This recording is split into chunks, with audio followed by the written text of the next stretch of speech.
So we will be graphing the rational functions, and we'll be doing it without a calculator. And you'll be amazed to see how close your graph will be to the one on your calculator. So we're going to go through the steps. Here's my rational function, r of x equals p over q.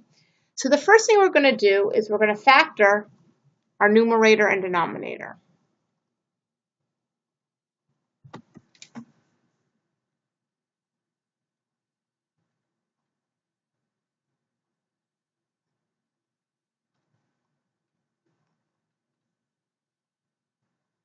So we're going to factor our numerator and denominator, and we're going to find the domain.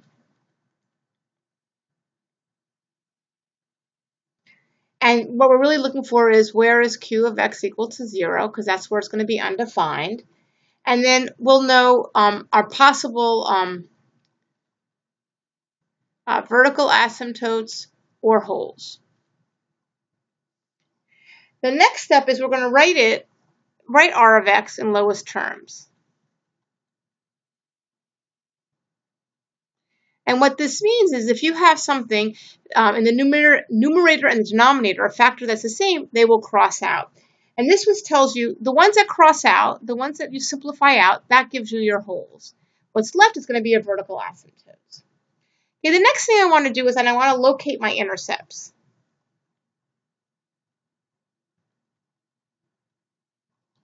Okay, so to find my y-intercept,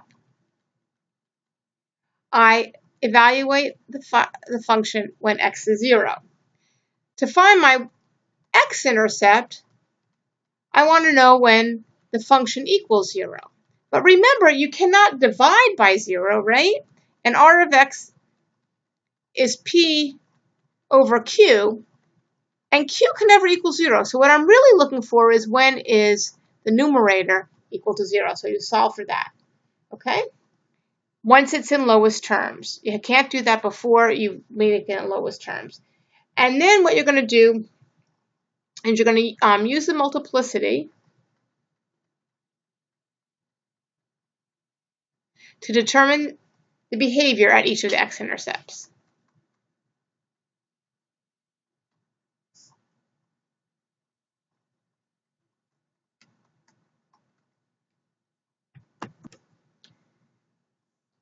Now what we're going to do is we're going to locate our vertical asymptotes. I use VA for vertical asymptotes. Okay? So what this is if it's in lowest terms, remember you can't divide by 0, so this is when q of x equals 0. And then I want to find my horizontal asymptotes. Remember, VA is vertical asymptote, and HA is horizontal asymptote.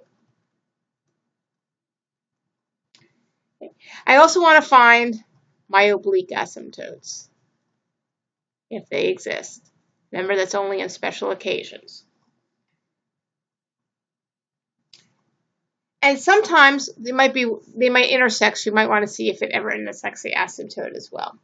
Then you're going to graph it, and finally, in the end, you'll check on your calculator.